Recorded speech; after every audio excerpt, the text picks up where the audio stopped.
So happy Halloween, y'all. Just had a few ideas pop into my head here as I was thinking about some things. And, there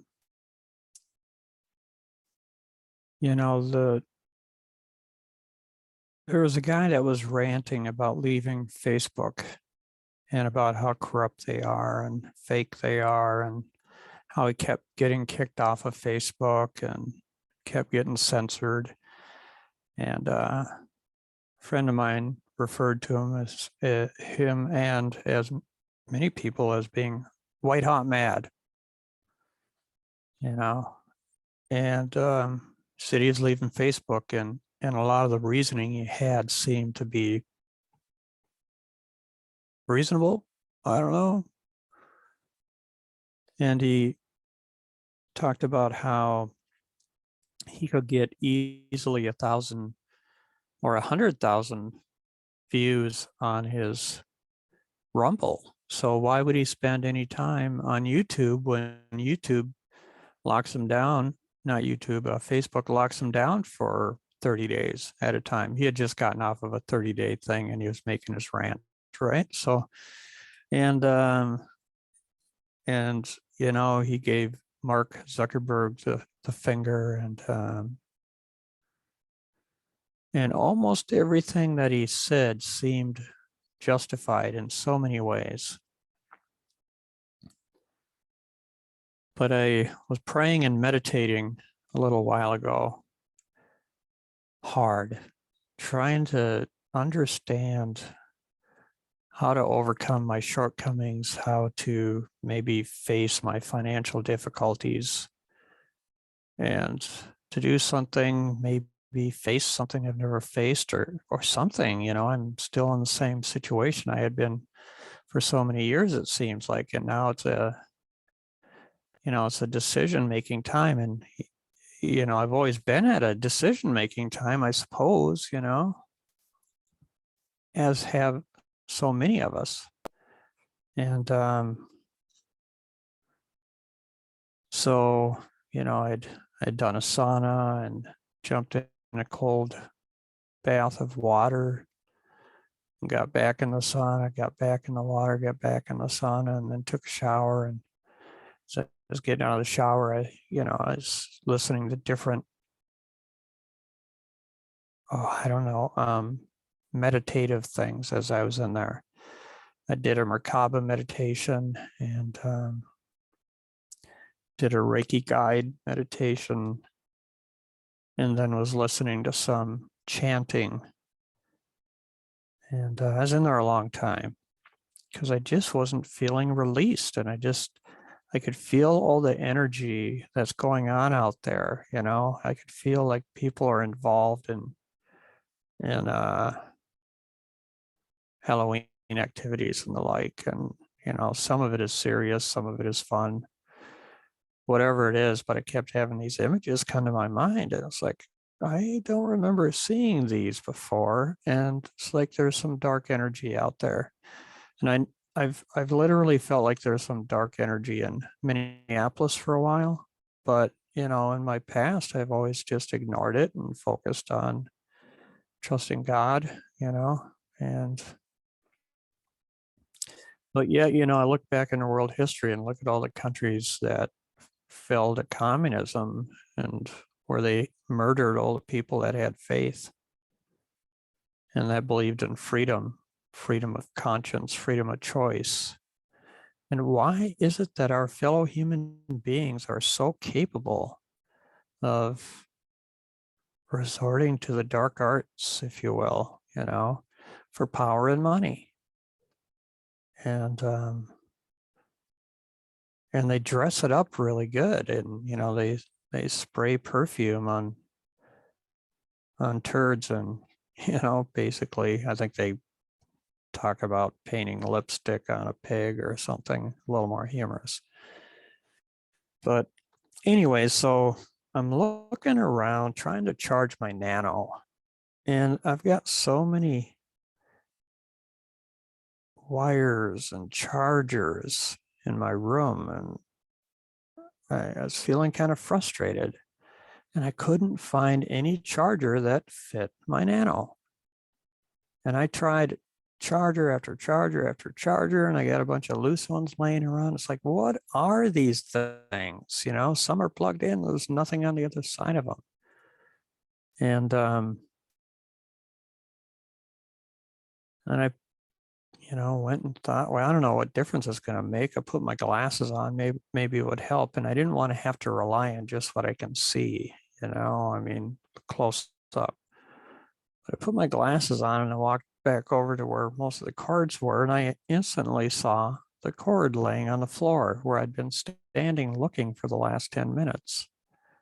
I mean, I've been down there fishing around, and I remember that story by Clarence Snyder, A New Pair of Glasses. That occurred to me, and we put our God glasses on and things look different. And, we keep looking for the cord that's always been there anyway. And it's like that guy ranting. And the whole reason I brought that up is out of that whole long rant, he never once mentioned God, not once. Not that he had to, not that he's not a godly person, not that he doesn't believe. I have no idea about what he does or doesn't believe, really. I don't know anything about his background, but not one mention of it. And I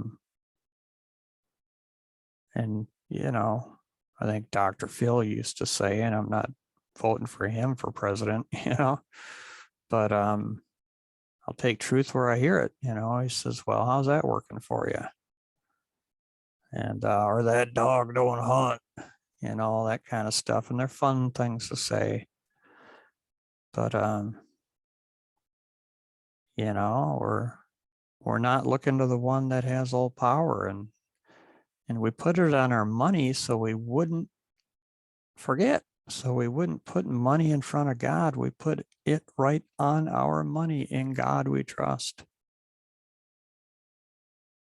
And then, but human nature is that when we have something right in front of us for a while, we quit noticing it. It's like people being in a relationship for 40 years and,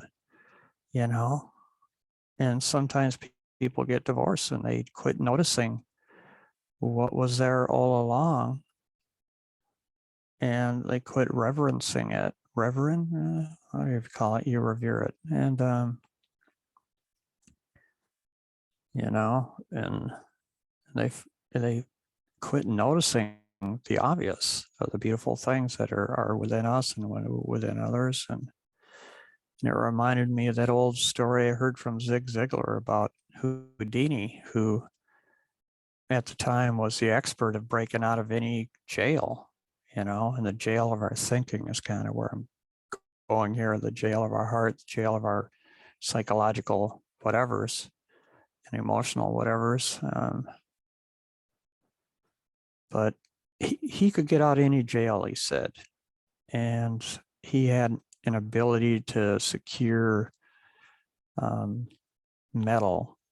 pliable metal in his belt. And he could even swallow certain kinds of metal for, working his way out of handcuffs or different kinds of locks. And back in those days, they didn't have the metal detectors, and he'd have probably made up for it by finding something that metal detectors didn't pick up. Who knows if he were alive today? But and he said that he would give X amount of dollars, I guess, if they could come up with a jail cell that he couldn't get out of.